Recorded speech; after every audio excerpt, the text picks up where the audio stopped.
Greetings, everyone. My name is Tim Barrett, and I am pleased to be here to share this presentation with you today. I am also quite pleased to be associated with From Jikji to Gutenberg Project. At this point, I'd like to share my screen, so please bear with me a second.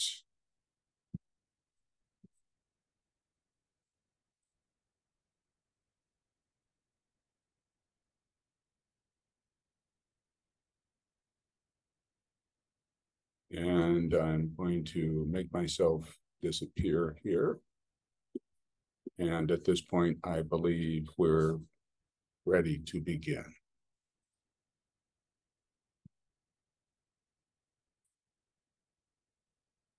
Whether viewed in transmitted light or here in reflected light, the paper used in printing the Gutenberg Bible was of unusually high quality. Regarding this notable paper quality, Paul Needham, a early printing scholar and recently retired Schneidy librarian at Princeton University, wrote me, "The first point would be that this was a specific paper size, royal, meaning that a full sheet would measure about 41 by 58 centimeters or 16 by 23 inches. Royal paper would have been somewhat thicker and more substantial than the commonest paper size, Chancery, or the size intermediate between Chancery and Royal, which was median. And I and most others think that the paper came from North Italian mills in the Duchy of Savoy. And by the way, a manuscript Bible written in Mainz at just the same time the Gutenberg Bible was being printed was also a royal folio in size and written on paper from the same mill. It is now in the Gießen University Library. Italian paper may well have been seen as superior in quality to paper from mills north of the Alps. But I also think it is true that Italian royal paper from this period was intrinsically of excellent quality.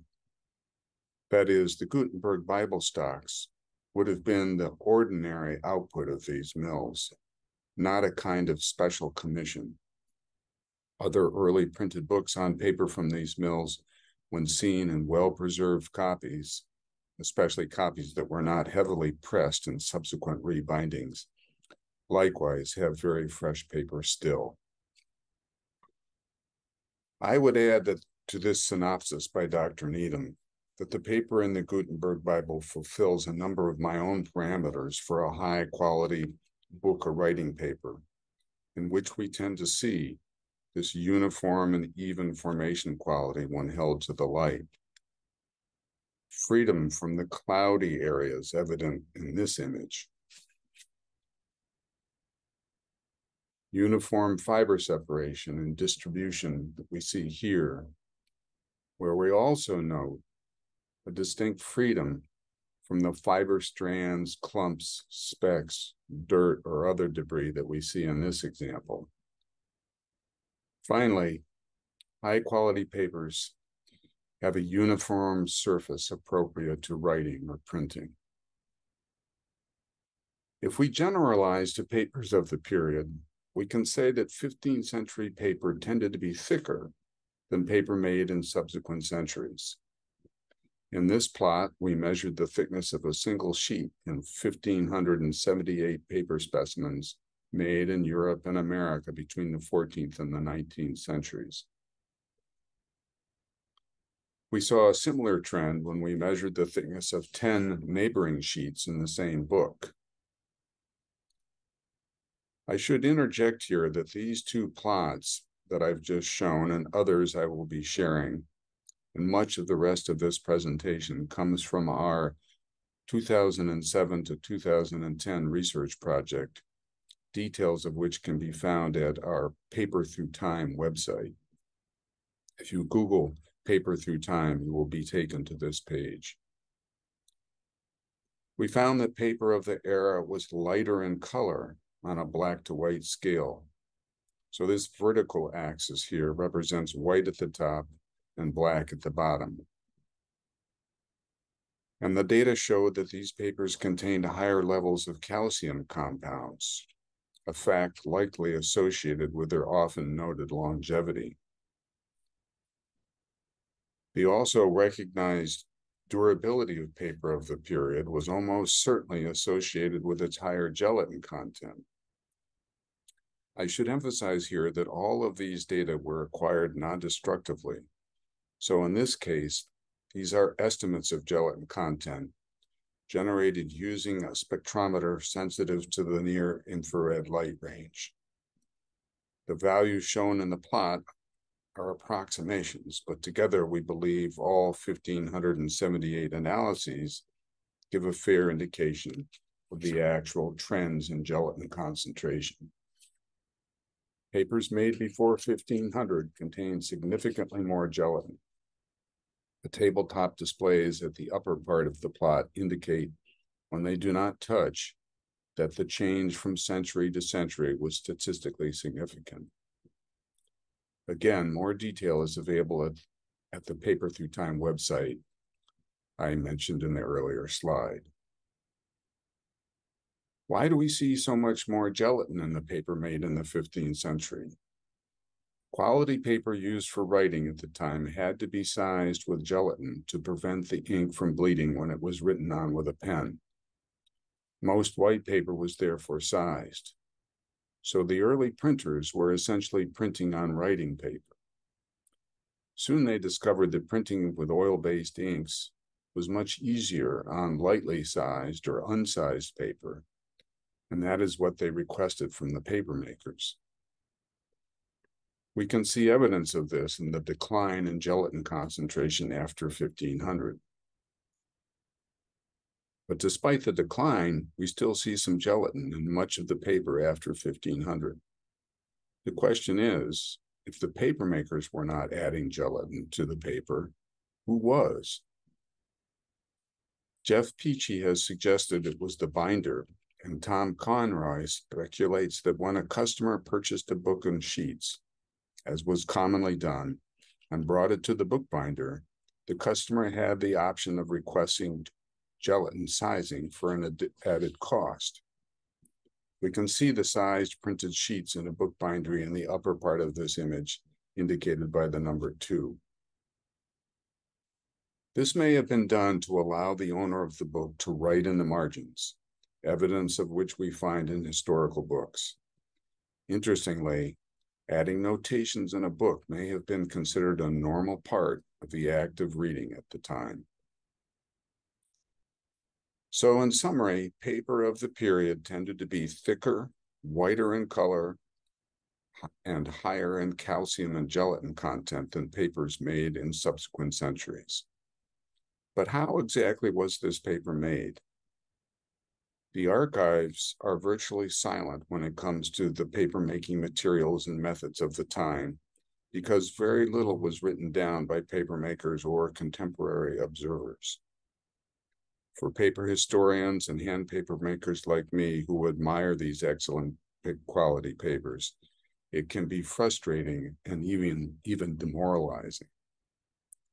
But there is one very special window into these early methods. That window is the thousands of actual papers that remain from Gutenberg's time. They are like frozen time capsules, testimony to exactly how they were made and the materials used. The challenge is to decode them, to learn what they have to say to us. In the following, I will be describing how these papers were likely produced based on a combination of non-destructive analyses of historical papers, detailed French papermaking manuals from the 18th century, and my own experience as a hand paper maker.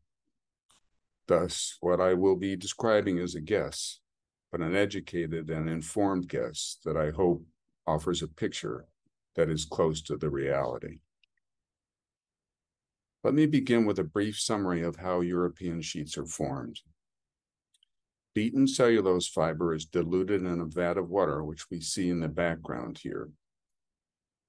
The essential sheet-forming tool is the mold, a rectangular wooden frame covered with a brass wire surface. The sieve-like mold is fitted with an open wooden frame called a Deckel, from the German word for cover. The vatman dips the mold and Deckel assembly into the pulp and brings it up level and parallel to the surface of the vat. Then, in a deft series of movements lasting only 3 to 6 seconds, the vatman shakes the mold side to side and to and fro to even the pulp, while the excess water drains through the mold surface. The Deckel not only holds the pulp on the mold surface as the water drains, it also determines the outer dimensions of the finished sheet. The vatman removes the Deckel from the mold and passes it with its freshly formed sheet to the coucher, which comes from the French verb to lay down, or to lie down, or to put to bed. The coucher turns the mold upside down and presses it against a damp woolen felt, transferring the new sheet to the felt unwrinkled. She then puts another felt atop the freshly couched sheet and repeats the process using a second mold with its own sheet that the vatman has already formed. This process continues until a stack or a post of sheets of paper interleaved with felts has been built up. At that point, it is pressed, and a third worker, the layer, removes the still damp but much stronger sheets from the felts and stacks them. In this case, paper on paper for subsequent additional pressing, and thereafter hanging to dry. So in Europe, paper makers worked in teams of 3, a vatman, a coucher, and a layer. With this brief overview, I'd like now to share a detailed step-by-step view of the process. I would like to emphasize here that this and other images I will be sharing come from 18th century French papermaking manuals and encyclopedias. They post-date our period of interest by some 300 years. However, the craft of papermaking in Europe from roughly 1300 to 1800 is considered by most paper historians to have been accomplished in more or less the same way from generation to generation. So although these images are somewhat idealized, they can give us at least a sense of what the actual scene looked like. For anyone who has tried to make paper free of specks and other debris, it is not hard to imagine the concern about water quality in any mill where high-quality white paper was in production. For paper makers of any era, stray bits of foreign matter seem to enter the pulp, no matter how much care is taken to keep them out. Diligence and attention are the only ways to win the battle. Clear, fresh water is and was of the essence. Water treatment systems likely included settling tanks, sand filters, and cloth or horsehair strainers used to clear particulates from incoming process water. Separating water used in the making of pulp from water used for power was often a routine necessity. A nearby spring might offer top quality water for actual paper making, while water taken directly from the immediately adjacent river would be used only for power. While it is unlikely that papermakers were knowledgeable about the contribution of calcium and magnesium carbonate to paper permanence, they would have easily noted the ill effects of water high in iron content by the reddish or brownish cast it gave their paper. Here is one bit of evidence on this question of iron content from our research. We call these ornament plots because of their shape. The top of the ornament indicates the highest value, the bottom the lowest. The blue bar is the median value, and the top and bottom of the gray area, the 25th and 75th percentile. Our workmanship grades were based heavily on the images of low and high quality papers I showed earlier. This plot suggests that the lowest quality papers that received a grade of 1 had been made with water that had a higher iron content or iron-fitted equipment that was not well maintained. In essence, these data suggest iron contamination was not a big concern when making poor quality paper, but it was more so when making better quality paper.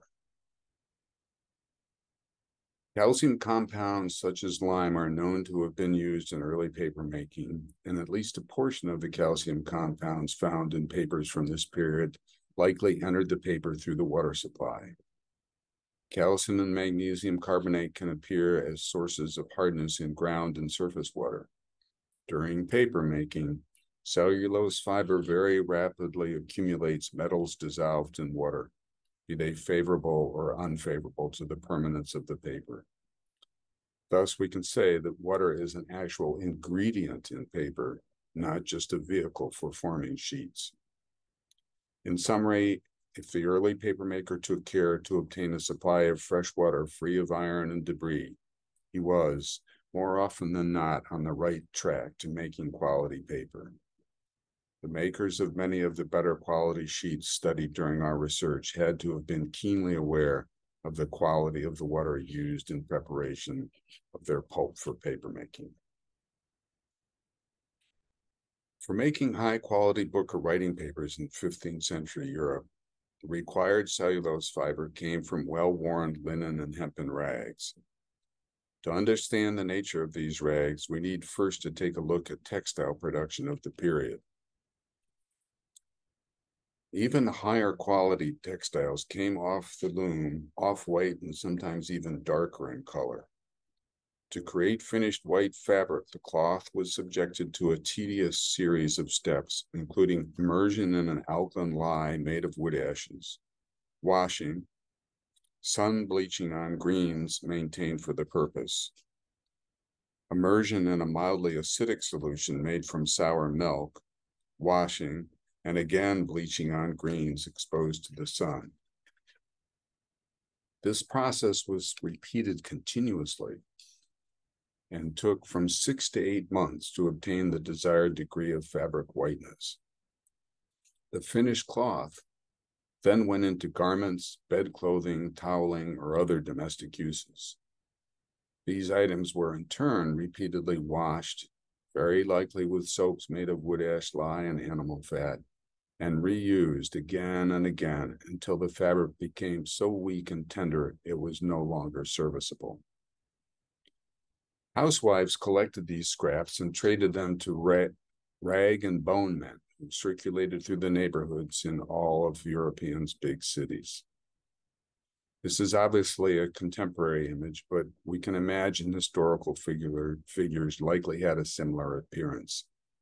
The rags became the raw material for paper pulp preparation. Bones and bits and pieces of gristle, skin, tendons, and the like were used at the paper mill for making gelatin sizing, which we will see in a subsequent step. So these rags, upon arrival at the paper mill, already had a long and distinctive history. It is impossible to replicate their characteristics using modern new textile cuttings. In the rag loft at the paper mill, the rags had to be sorted into grades of an equal fineness. A tough and strong rag that found its way into a batch of otherwise soft and tender rags would result in strings, strands, threads, and knots in the finished sheet, spoiling an otherwise high-grade paper. So people who worked in the rag lofts had to be experienced and able to discern subtle differences in the tenderness and strength of each piece of cloth. Once the rags were sorted into different grades, they were transferred to the rhetoric. In the rhetoric, the rags were wet down and allowed to ferment for 5 to 6 weeks or more with regular wetting and turning. This step is sometimes referred to as the rotting of the rags or the rotting down process, while in actuality it was not at all haphazard, but carefully watched by experienced workers. If not allowed to proceed long enough, a rough, stringy, or knotty pulp could result that would take too long to properly beat. If allowed to ret for too long, a considerable amount of the raw material could be consumed, decreasing the percentage yield of finished paper from an initial quantity of rags. This step, rarely practiced in contemporary hand papermaking, was an essential part of the process in early European papermaking. The action of the enzymes secreted by microbes during fermentation did several important things. First, it cleansed the rags of residual food waste, bodily fluids, and the like. Secondly, it left the fiber more receptive to beating, shortening the time required in the stampers to beat the rags into a quality pulp for sheet forming. And third, fermentation increased the drainage rate, or the freeness, during sheet forming, shortening the time required to make a given number of sheets. These latter two effects were quite valuable to the papermaker. Each step in the papermaking process required the attention of one or more workers and various spaces and equipment, all of which cost the mill owner money. A shorter beating time and faster drainage helped decrease costs and therefore gave a boost to the final profit made by the mill.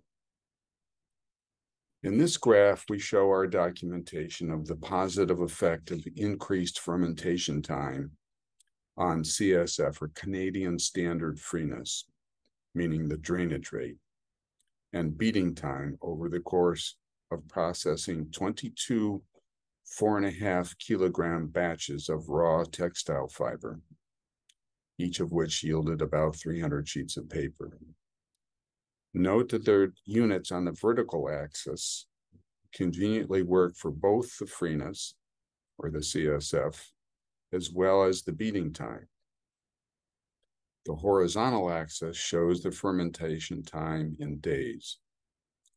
We can see that the freeness increases and the required beating time decreases with continued fermentation time.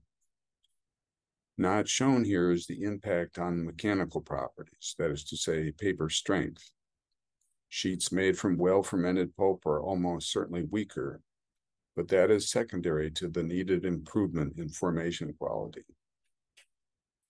Normally, formation quality would decline with a decrease in beating time, but as a result of the fermentation step, it too improves.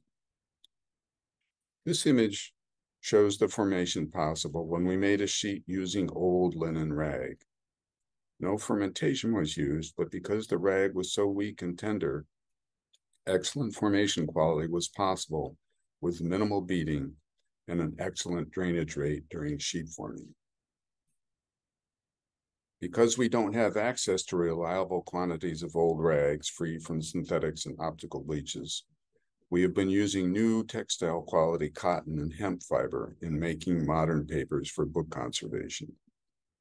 This is typical formation quality without fermentation, and then after fermentation. Still not as good as what we saw on the sheet made from old rag, but a significant improvement. Following fermentation, the rags were beaten to a pulp using large water wheel-powered trip hammers called stampers. The rags, mixed with water, were pounded between the hammer nail heads and bed plates, usually made of iron, which were fitted into the bottom of the troughs. Measured amounts of rags were fed into the first trough, a little at a time. Once the rags had been broken, meaning well cut and at least partially separated into threads in the first trough, the entire lot was transferred by hand to the second trough.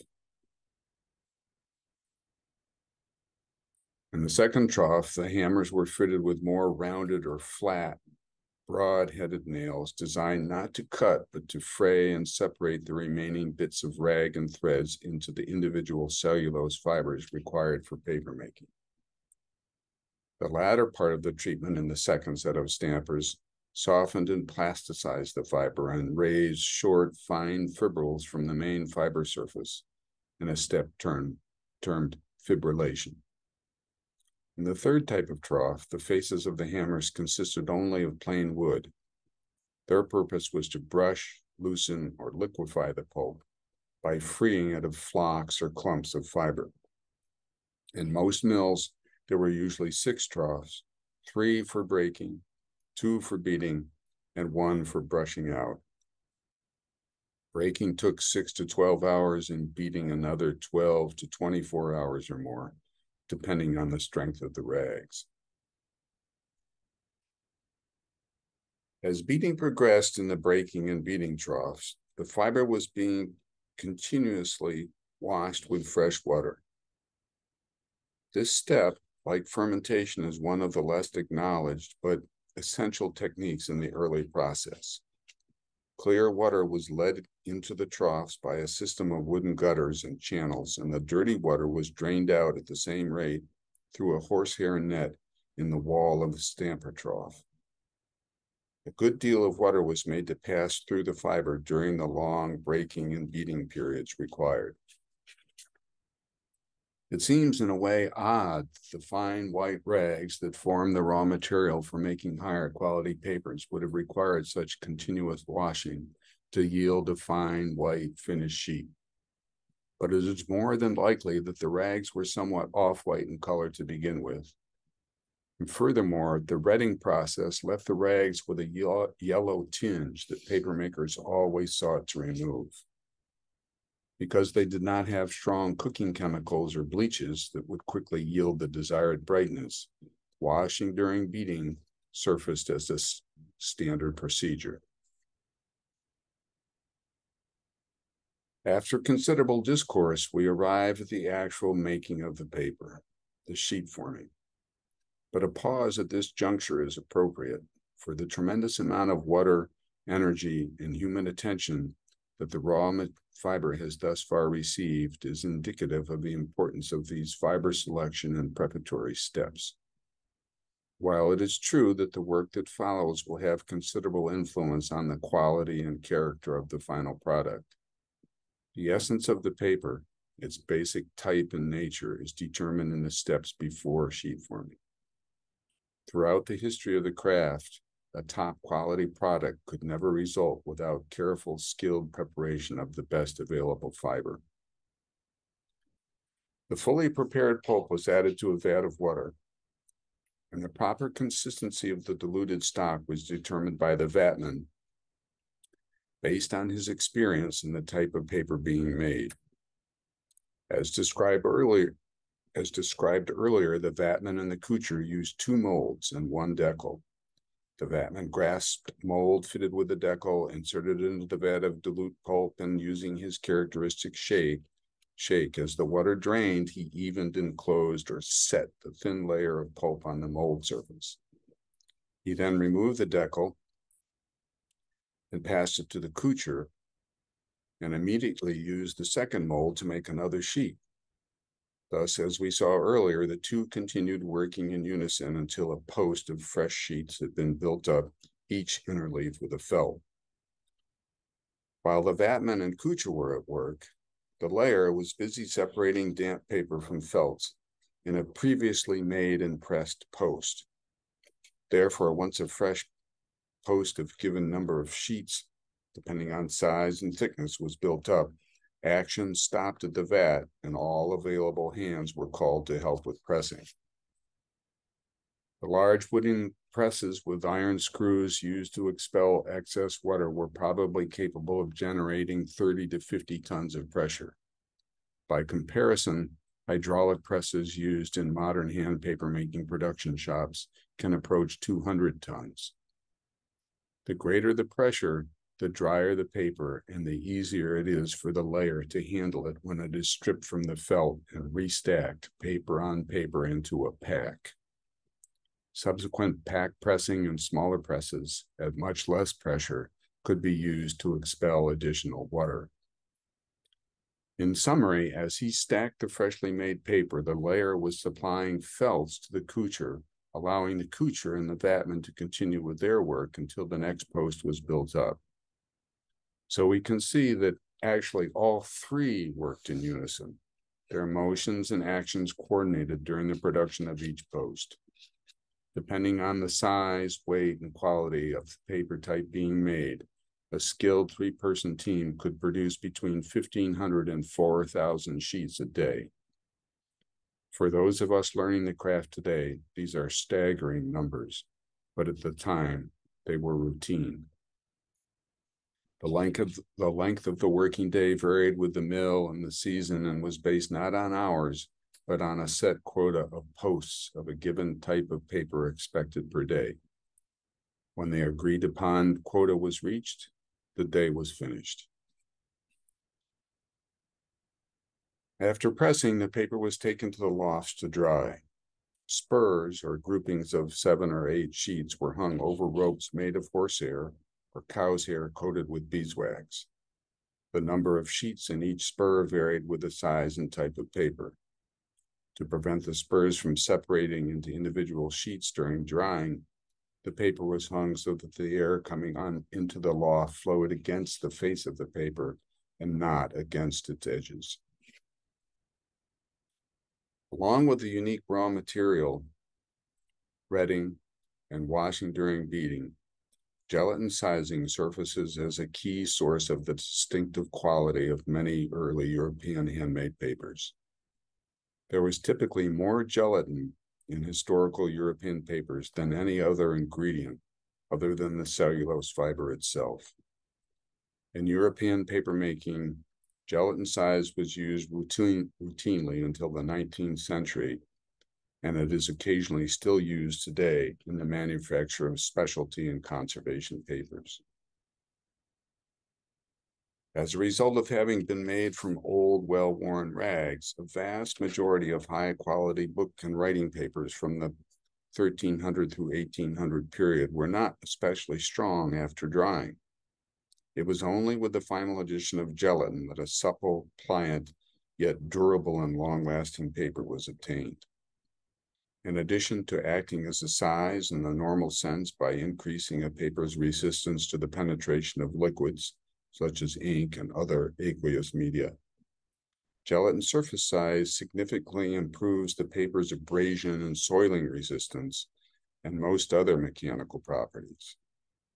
In addition, when dampened, gelatin-sized sheets take on much of their former softness and absorbance, permitting efficient printing.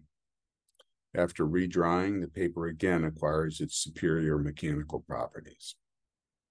In addition to the need for ink resistance, I believe that another explanation for the higher concentrations of gelatin in 15th century paper was that paper of the period was formulated to compete with parchment, a tough, strong, and very long-lasting substrate for documents and books. Paper was never mistaken for parchment, but it could be given similar characteristics with increased concentrations of gelatin. The raw material for making size was the skins of small animals, such as hares, rabbits, or eels. The parings of leather dressers and parchment makers, and for some grades, materials gathered by the rag and bone men. When these materials were boiled gently in water, gelatin was released from the animal collagen or connective tissue as a dilute component in liquid form mixed with the water. Extraneous material that came to the surface was removed. After boiling and standing to clarify, the size was strained and diluted further before use. We know relatively little about the specifics of early gelatin sizing materials and procedures, but since a poor quality size could spoil an otherwise carefully made sheet, it is safe to assume that the better mills hired skilled specialists to work in their sizing houses and paid higher prices for better quality raw materials. The size was not made up until needed because of its tendency to spoil, which limited the time it could be kept on hand for future use. Therefore, in mills where there was a modicum of concern for quality, the size used was always as fresh as possible. The prepared sizing was added to a large kettle, heated from below, to keep the size warm. To apply the size, spurs of 50 sheets more or less were plunged into the warm sizing solution. If the sheets were small, one end was held firm while the fingers on the other hand helped to open and expose all the sheets to the solution. Then the free end of the spur was grasped and the opposite end fanned or opened into the solution.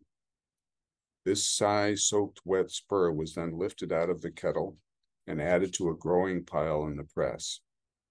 If the sheets were larger in dimensions or thin and fragile, 2 pieces of smooth wood were used to distribute the grasp of the hand at one end and then the other end of the spur. The size-soaked spurs were added to the press until some 2,500 sheets had accumulated. At that point, the press was brought into action and the size was forced uniformly through the entire pile.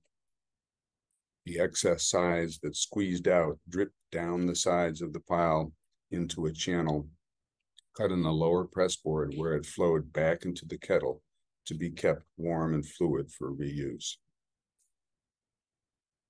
The size sheets were parted and again hung to dry. After drying, the sheets were taken down from the ropes, spread flat, stacked, and placed in a dry press under considerable pressure for perhaps 12 hours. When removed from the press, the paper was restacked and pressed again for another 12 hours before proceeding to the finishing steps.